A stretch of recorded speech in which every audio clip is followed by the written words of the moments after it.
everyone, welcome to It's Tomorrow News. I am Hena Talati.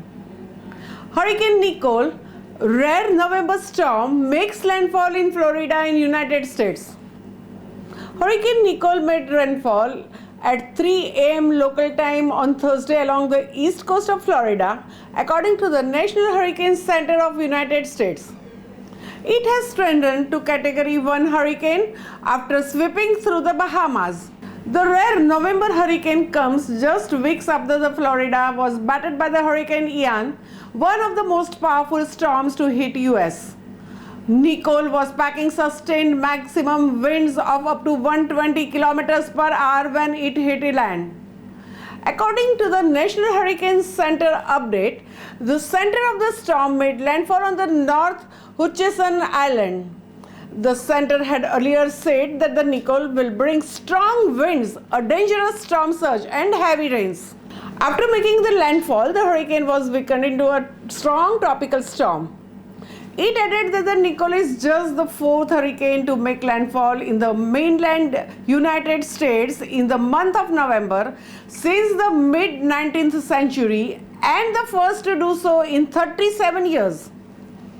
Officials said in their report that it is now moving west-northwest, adding the Appalachian Mountains could experience some flooding on Friday. 45 of the Florida's 67 counties are under the state of emergency. Governor said while 4 counties were under mandatory evacuation orders according to the state's Division of Emergency Management. 16,000 people had been recruited to respond to the power outages following the storm, and 600 National Guardsmen had been activated. More than a dozen school districts were closed on Wednesday ahead of the hurricane's landfall. Orlando International Airport too announced on Wednesday that it was ceasing commercial operations. States of emergency and evacuation orders are in place, and residents have been told to stay indoors with the heavy rain and storm surge forecast. More than 300,000 homes and businesses in Florida have been left without power as Storm Nicole batters the United States. 2 people were killed when they were electrocuted by the downed power line in the Orange County in the center of the state. Storms of this size so late in the year are extremely rare. The storm has already lashed the Bahamas as a huge Category 1 hurricane and caused widespread flooding. Since the storm hit the early hours, more than 600,000 homes and businesses have lost power. Electricity has been restored to around half of these, but 308,000 remains without, according to the service providers.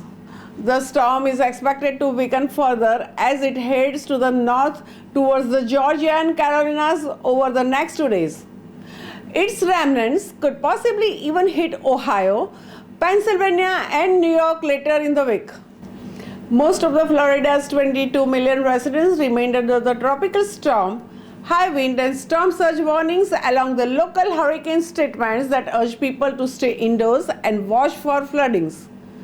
Ahead of the Nicole's arrival, Disney World and Universal Orlando Resort closed early on Wednesday, and Orlando International Airport has grounded commercial flights.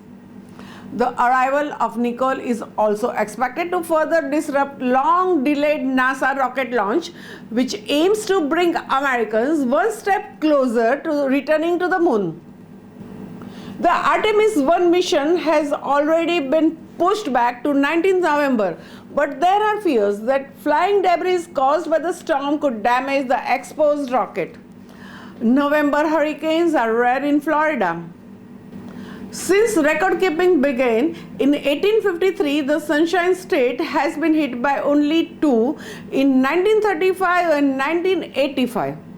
Nicole comes just weeks after the Hurricane Ian hit Florida, leaving more than 140 people died and caused $60 billion worth of damage. That's all for now. For more news updates, stay tuned with us. It's Tomorrow News. For more global weather updates like this, subscribe our channel and hit the bell icon for regular updates.